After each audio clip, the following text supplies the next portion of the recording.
Orang yang bersolawat dapat rahmat dari Allah. Orang yang bersolawat kelak tempatnya paling dekat dengan Rasulullah nanti di hari kiamat. Orang yang banyak bersolawat akan mendapatkan syafaat daripada Rasulullah Sallallahu Alaihi Wasallam. Orang yang memperbanyak solawat, hajat-hajatnya dikabulkan. Kalau kesusahan, diberikan jalan keluar sama Allah. Berkatnya solawat. Berkatnya solawat itu macam-macam. Yuqdhal hawaij, dia punya hajat yang banyak. Kalau dia perbanyak solawat kepada Rasulullah, hajat-hajatnya dikabulkan oleh Allah Subhanahu Wa Taala. Sehingga dalam hadisnya banyak Nabi mengucap aktsiru, perbanyaklah solawat. Yang paling dekat dengan kau kelak di hari kiamat adalah yang paling banyak bersolawat saat di dunia. Para ulama menjelaskan al-iktsar, memperbanyak solawat itu paling sedikit dari kategori perbanyaklah solawat.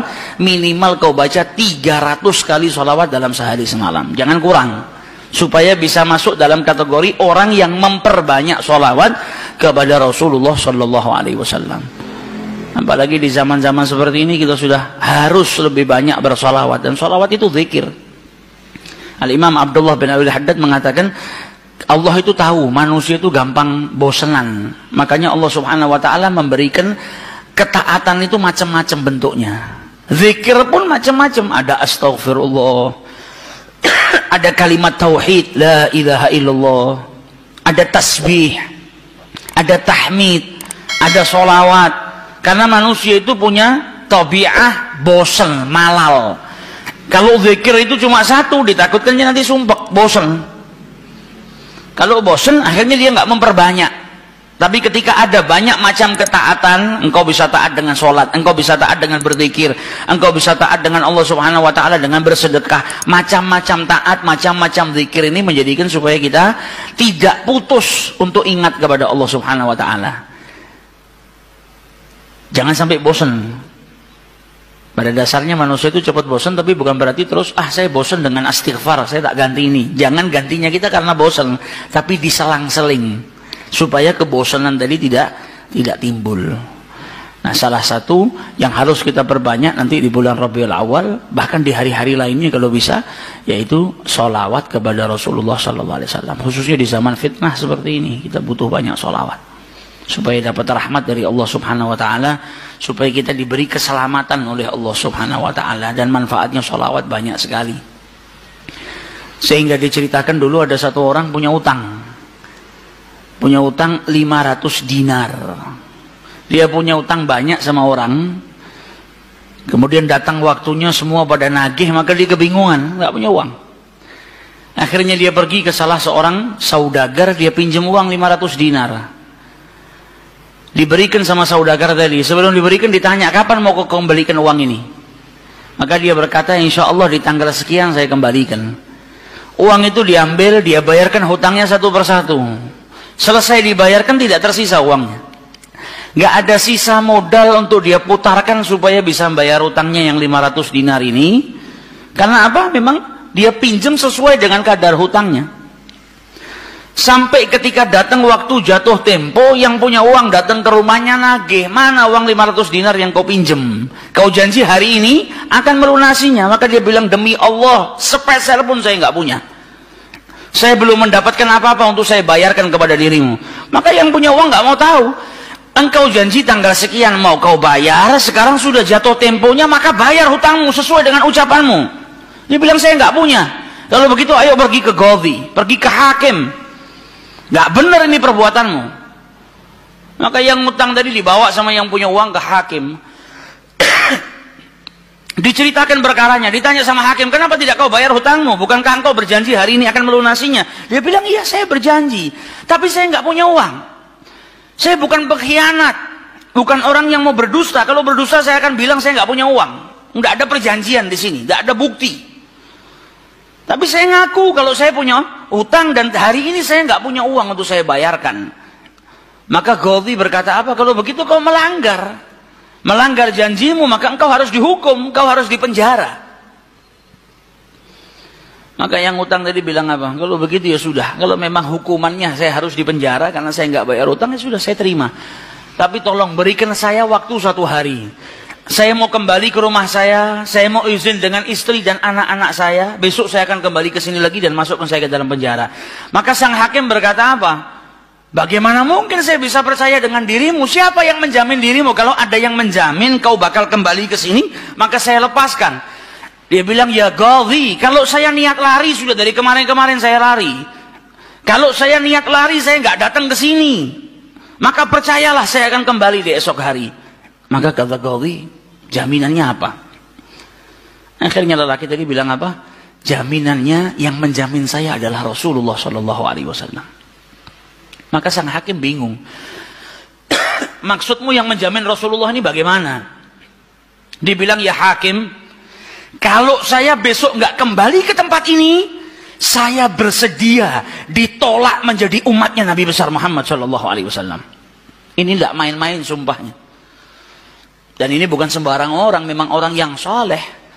Dia bilang, berikan saya waktu sebentar, saya kembali kepada keluarga saya pamit dengan istri saya, besok saya kembali. Saya bersumpah dan saya siap dikeluarkan dari umatnya Rasulullah, nggak dianggap sama Rasulullah kalau sampai saya berdusta. Maka si hakim tadi mendengar sumpahnya seperti ini, akhirnya dia percaya, kalau begitu kembalilah. Maka dia kembali ke rumah, dia ceritakan kepada istrinya, dia minta izin sama istrinya, suamimu ini mungkin besok di penjara karena nggak bisa bayar utang. Kata istrinya, kalau kau dihukum penjara, terus apa yang bisa membuatmu keluar sekarang ini? Kok tidak langsung di penjara, kok bisa kembali ke rumah? Kata suaminya, karena saya mendapatkan jaminan. Dari siapa? Dari Rasulullah. Dia ceritakan, saya bersumpah kalau saya nggak kembali di esok hari, saya rela tidak dianggap sebagai umatnya Rasulullah SAW. Maka istrinya berkata, selagi engkau ini mendapat jaminan dari Rasulullah, atau kau menjaminkan Rasulullah SAW, maka ayo kita perbanyak sholawat, semoga Nabi besar Muhammad SAW benar-benar menjamin dirimu. Karena sholawat itu manfaatnya besar. Sholawat ini berkahnya luar biasa. Maka si suami sama si istri kemudian diperbanyak sholawat, membaca sholawat yang sangat banyak sampai mereka akhirnya tertidur. Yang laki yang punya utang tadi ketika tidur mimpi berjumpa dengan Rasulullah SAW. Dan Nabi dalam hadisnya telah bersabda, man ra'ani faqad ra'ani haqqa. Siapa yang mimpi berjumpa dengan diriku, maka sesungguhnya itu aku. Karena syaitan gak bisa menyerupai Nabi besar Muhammad SAW. Dan orang yang dalam hatinya ada mahabbah, orang yang rindu, orang yang membersihkan dirinya, orang yang memang benar-benar ingin berjumpa dengan Rasulullah SAW, akan diperjumpakan oleh Allah Subhanahu Wa Taala dalam mimpinya, ataupun dalam keadaan yaqdhatan. Karena Nabi pun menjelaskan ada orang-orang yang bisa melihat Rasulullah SAW dalam keadaan sadar. Sebagaimana dulu diriwayatkan ada seorang santri kepingin ketemu sama Rasulullah, pingin mimpi. Tanya sama gurunya, sama kiainya, ajarkan kepadaku caranya mimpi ketemu Rasulullah itu bagaimana. Kata kiainya, apa? Gampang. Nanti malam kau makan ikan asin yang banyak, setelah makan jangan minum, kau tidur. Maka dia bingung, apa hubungannya ikan asin dengan mimpi ketemu Rasulullah? Praktekkan. Ini kiai mau mendidik santrinya yang betul-betul kepingin berjumpa dengan Rasulullah, pingin mimpi dengan Rasulullah SAW. Maka malam hari datang, dia makan ikan satu piring, setelah itu nggak minum, tidur. Bangun tidur, dia pergi ke gurunya, marah, mana saya nggak ngimpi ketemu Rasulullah. Kata gurunya, apa yang kau impikan? Kau mimpi ngelihat apa? Kata santri tadi, saya mimpi ngelihat laut, ngelihat sungai, ngelihat hujan, ngelihat air terjun. Kata gurunya, karena sebelum tidur yang kau rindukan adalah air. Kau makan ikan asin sehingga kau kehausan. Yang kau rindukan dan kau dambakan air. Maka apa yang kau rindu dengan dan apa yang kau dambakan datang dalam mimpi. Coba setiap kali kau tidur kau rindu dengan Rasulullah. Coba setiap kali kau tidur kau ingin sekali dan minta sama Allah Subhanahu Wa Taala akan diperjumpakan dengan Rasul Sallallahu Alaihi Wasallam. Maka kau akan diperjumpakan dengan Nabi besar Muhammad Sallallahu Alaihi Wasallam. Nah, ini yang diajarkan sama para ulama. Ini yang punya utang dari mimpi ketemu Rasulullah SAW. Dalam mimpinya apa kata Rasulullah? Kau jangan takut, jangan gelisah. Orang yang mahabbah. Baca sholawatnya bukan sekedar baca, tapi baca dari lubuk hatinya, baca dengan penuh kecintaan. Mimpi berjumpa dengan Rasulullah dan berkahnya sholawat tadi bisa menyelamatkan orang. Hajat-hajatnya bisa dikabulkan, dapat pertolongan dari Allah Subhanahu Wa Taala. Maka dalam mimpinya Rasulullah bilang apa? Besok pagi kau pergi, idhab ilal wali. Pergi ke gubernur di tempatmu itu, bilang sama gubernur tadi, Rasulullah mengucapkan salam kepadamu. Dan sampaikan kepada si gubernur, kalau setiap hari dia bersolawat kepada Rasulullah sebanyak 1000 kali, itu solawatnya sampai kepada Nabi Muhammad. Dan sampaikan kepada si gubernur, tadi malam dia itu kebingungan, baca solawat sudah 1000 atau belum. Ada salah dalam menghitung, sehingga dia itu gelisah, saya sudah 1000 atau belum. Maka sampaikan kepada gubernur itu, bahwasanya solawatnya sudah sampai 1000, jadi dia nggak perlu gelisah. Bangun dari tidur, dia mau kembali ke Ghazi, tapi sebelumnya dia pergi ke wali. Pergi ke gubernur tadi. Sampai di rumahnya gubernur, dia sampaikan, wahai wali, wahai gubernur, Rasulullah menitipkan salam kepadamu. Kaget dia. Orang yang selama ini dia solawati, gubernur ini gubernur yang cinta kepada Rasul Sallallahu Alaihi Wasallam. Tiba-tiba ada orang yang datang bawakan salam dari Rasul Sallallahu Alaihi Wasallam. Nabi Muhammad berkata kepadamu, wahai gubernur, solawatmu yang kau baca 1000 kali setiap hari sampai kepada Rasulullah. Dan tadi malam ketika engkau kebingungan solawatmu itu sudah 1000 atau belum, ternyata sudah 1000. Nabi ngabarkan kau jangan takut, jangan gelisah, karena solawatmu seperti biasa, istiqomah kau baca, jumlahnya sudah 1000. Dan Nabi Muhammad minta engkau bantu diri saya untuk melunasi hutang. Maka saking gembiranya dapat salam dari Rasulullah, dapat kabar kalau solawatnya yang selama ini dia baca sampai kepada Rasulullah SAW. Ditanya utangmu berapa? 500 dinar. Diambilkan 500 dinar dari Baitul Mal. Setelah itu diambilkan lagi 2.500 dinar dari uang pribadinya. Ini hadiah buat dirimu karena kau datang bawa kabar gembira kepadaku, yaitu Rasulullah Sallallahu Alaihi Wasallam mengucapkan salam kepadaku. Mahabbah. Kita belum tentu, kalau mungkin andai ada orang yang mimpi berjumpa dengan Rasulullah, kemudian Nabi mengucapkan salam kepada kita, belum tentu kita bahagia sampai bisa mengeluarkan harta seperti itu. Tapi orang-orang yang mahabbah, kecintaannya sama Rasulullah luar biasa. Maka dia pulang dari rumahnya si gubernur tadi bawa uang 3.000 dinar.